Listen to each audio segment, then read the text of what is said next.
আমাৰ মাতৃভূমিক আমি ভাৰতৰ সৰ্বশ্ৰেষ্ঠ ৰাজ্যলৈ ৰূপান্তৰ কৰিম। আমি এখন নতুন অসম আমি নিৰ্মাণ কৰিম।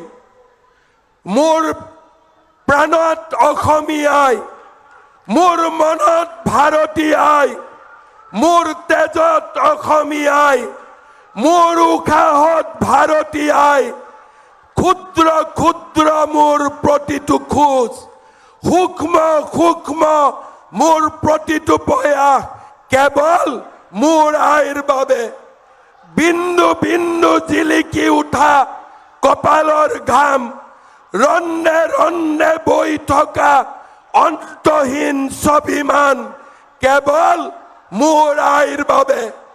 মোৰ চিঞৰৰ নাম অসম, মোৰ অভিমানৰ নাম অসম, মোৰ বিপ্লৱৰ নাম ভাৰত আৰু মোৰ অস্তিত্বৰ নাম সনাতন।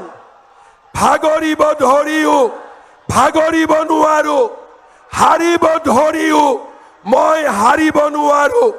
শত্ৰু পক্ষৰ হেজাৰ চক্ৰান্ত বুকু পাতি লওঁ, কিন্তু শেষ হ'ব ধৰিও মই শেষ হ'ব নোৱাৰো।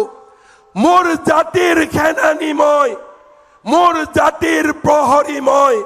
ৰক্তাক্ত পৃথিৱীৰ দৰে মই দৌৰিবই লাগিব, ৰণুৱা ঘোঁৰাৰ দৰে মই চেকুৰিবই লাগিব। জন্মভূমিৰ সুৰক্ষাৰ বাবে এই ৰণ লাচিতৰ হৈ আমি যুঁজিবই লাগিব। মোৰ সাহসৰ নাম অসম, মোৰ সভ্যতাৰ নাম সনাতন, মোৰ সংস্কৃতিৰ নাম ভাৰত, মোৰ আত্মবিশ্বাসৰ নাম অসম।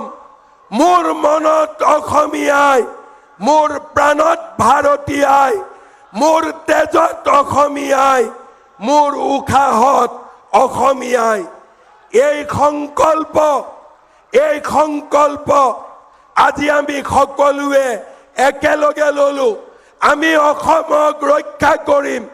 বাংলাদেশী সকলৰ পৰা আমি আমাৰ ৰাজ্যক ৰক্ষা কৰিম আৰু আমাৰ অসম ভূমিক ভাৰতৰ শ্ৰেষ্ঠ ৰাজ্যলৈ ৰূপান্তৰ কৰিম।